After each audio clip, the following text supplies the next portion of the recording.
Hi, I'm Mark from Mark's Black Pot, and today I'm going to show you how to make some great sweetbread. This is from my new upcoming book, Dutch Oven Breads, and we're going to get started by showing you all the ingredients. So here are the ingredients we'll be using. First of all, we have 3/4 cups of honey. We have 1 cup of nice hot water at about 100 degrees. We have a tablespoon of yeast. We have about a teaspoon of salt, a cup of milk, 1 egg, about 2 tablespoons of olive oil, and about 4 cups of flour with extra for the kneading. We're going to be kneading it in this bowl. Oh, I almost forgot. Dr. Pepper for the chef. Okay, first of all, we're going to do what's called proving the yeast. So we'll take the yeast, we're going to put it in this hot water, and then we're going to add a little bit of the honey. Honey's sweet, got that sugar going on, and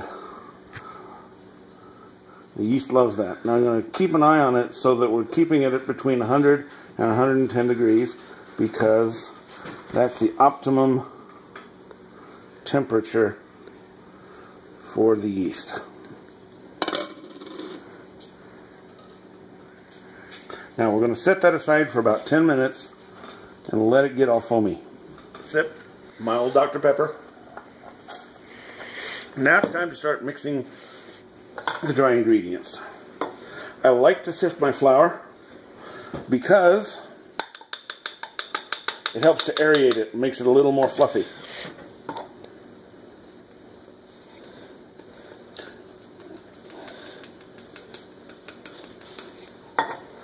The fact that I'm using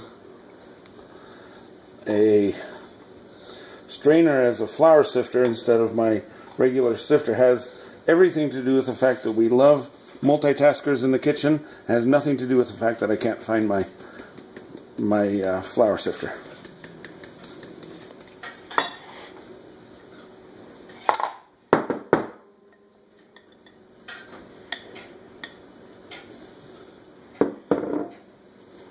Okay, like I said, that's about 4 cups. We will be adding quite a bit more as we knead the bread. Okay, now the salt. I'm going to whisk that around. Now it's time for the wet ingredients.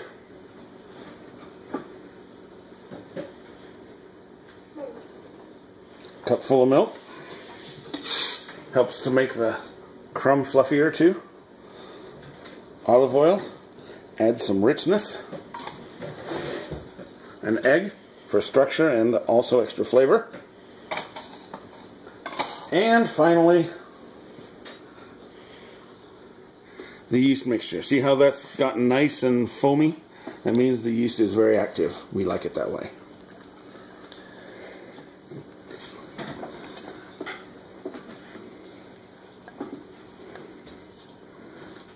Now, mixing. I'm going to start off just by folding it in. You scoop from the sides to the middle. Give it a stir. That's so you don't end up flopping flour all over the place. Eventually, it gets to the point where the flour is well absorbed.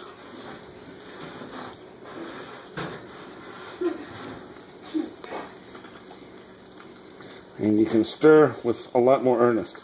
Now you notice that this looks very wet. It doesn't look like a bread dough at all. That's because we're going to add a lot of flour in the kneading. Okay, so we added a couple of shakes of flour just to give it a little more structure. You can still see that it's still pretty gloopy, but that's okay. Now it's time for the kneading, and in the kneading it's kind of an extension of the mixing. I'm going to dump it out onto my countertop.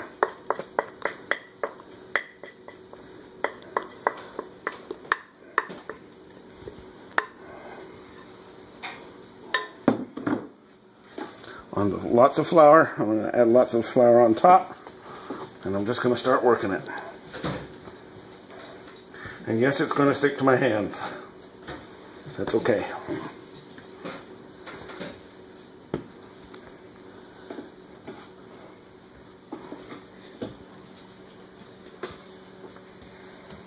Now, while you're kneading, constantly add more flour. Different flours, even the same flour on a different day with different humidity in the air, will absorb the liquid in different amounts. And so you never know exactly how much ratio of liquid to bread, or liquid to flour, for your bread. So I always put a little less flour in the mix to start with, and add more while I'm kneading. So you can tell when you've added enough flour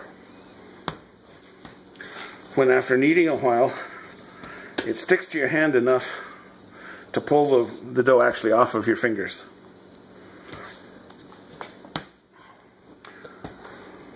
Now, you can tell when you've kneaded enough by something called the window pane test.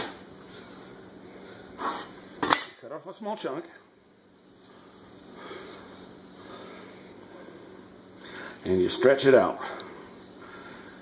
Kneading develops the gluten and it makes it structurally sound, and if you can stretch it out like that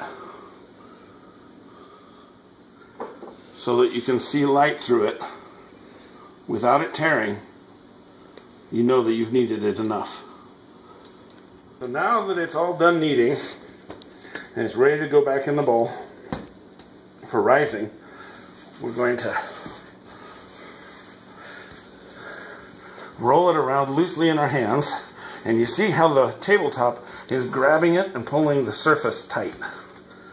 And there you have it. A nice beautiful dough ball ready to rise. We'll cover that with a tea towel and set it aside. The bread has risen, and now we're going to get it ready for the Dutch oven. First of all, we're going to oil up the Dutch oven with a little bit of oil that we'll just spread around the inside. It's kind of cool because bread cooks in such a way that it actually bakes more black coating on. And we dump this out onto a very lightly floured table. We had a lot of flour on the table before, not so much this time. So now I'm going to shape it and get it in the Dutch oven and get it ready. First thing I'm going to do is I'm going to cut it into quarters, because one way I really like this bread is in what I call a quarter boulé.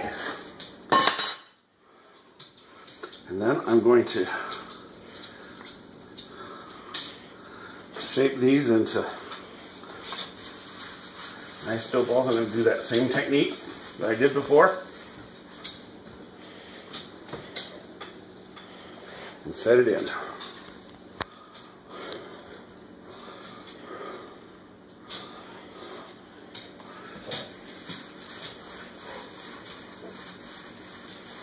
See how nice and smooth that gets. Okay, the dough's inside. It's proofing up and raising a bit more in the Dutch oven. We're going to take some of these coals that I've lit, and we're going to get the lid preheated. I'm just going to take a lot of coals that are nice and white. That's probably a good 25 coals on those.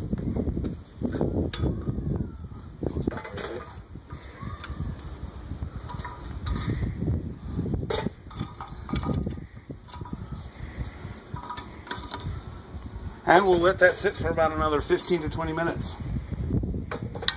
Now it's time for baking. I'm going to start off by setting some of these coals in a pattern.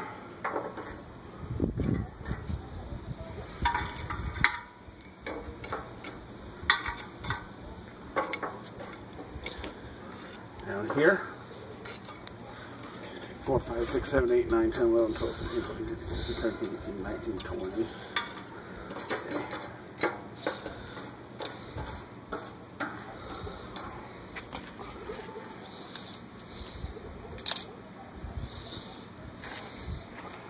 I'll set the bread on.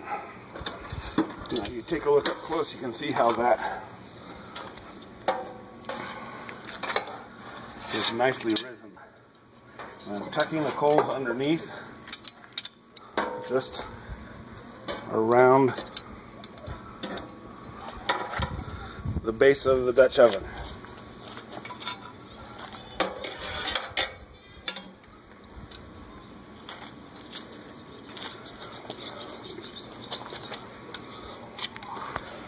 Now, I'm going to take some egg that I beat up, and I'm going to brush it over the surface. You want to be careful not to get too much of it on the Dutch oven itself, because that'll make the bread stick to it later after it bakes. This will give the bread a really nice shiny glaze.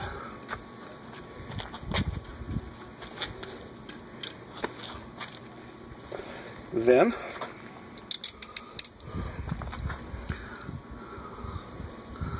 I'm going to cut some slashes through the top of each ball.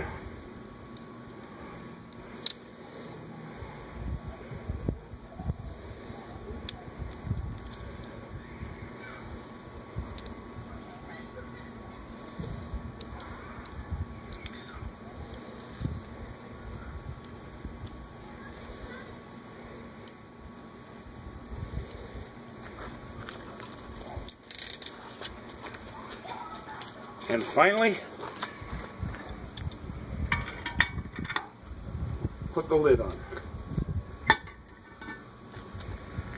and mark the time. Okay, now we're going to check the bread. First of all, I'm going to lift it off, and I'll put on a thermometer so we can tell when it's fully done. Now when I put this back on, I'm going to turn it so that it's in a slightly different place. And I'm going to turn the base too. And then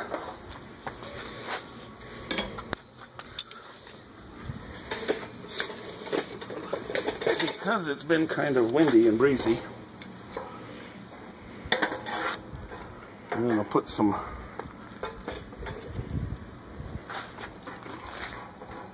extra coals.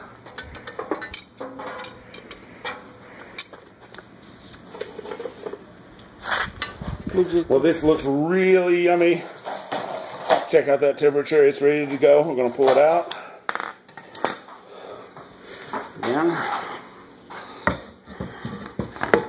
We flip it.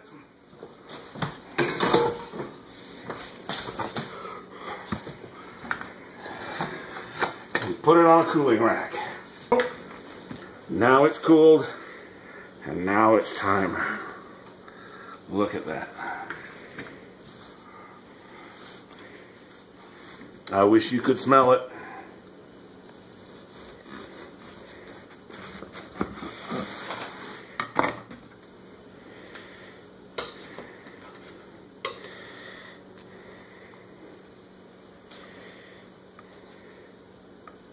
And it's still a little bit warm.